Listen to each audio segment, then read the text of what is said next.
Hey everybody! I'm here today to show you and tell you how a guitar capo works.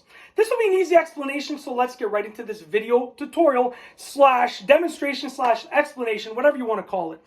This is a guitar capo, okay? Some people call it a capo. I call it a capo. Let's go over that fact right now. It is what it is. You know, tomato, tomato, capo, capo. Very simple, okay? Now, essentially what it does, first and foremost, is it is placed on the fretboard of the guitar and it raises the pitch up from its bass pitch, okay? So right now, this is the bass pitch of the guitar.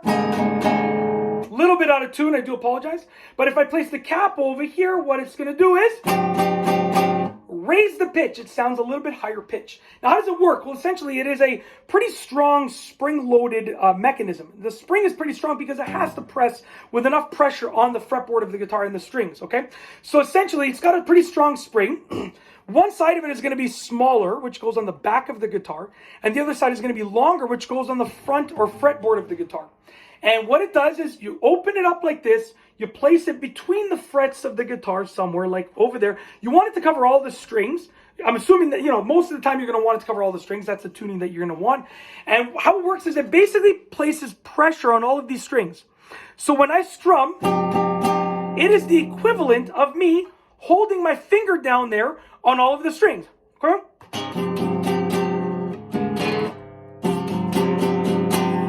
This basically acts as a really long finger. That's about the same size as my index, give or take. I thought it was longer.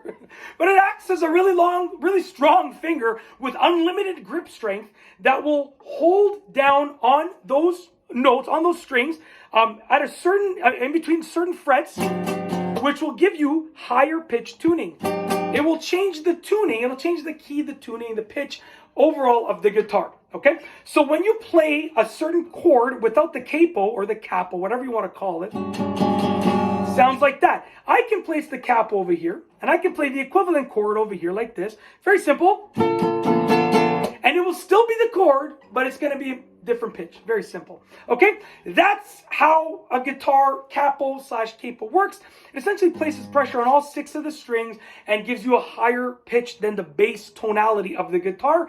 It's that simple. It's not that difficult. It's that simple. If you like this video tutorial slash explanation, because it was super easy to understand, because that's just how I do it.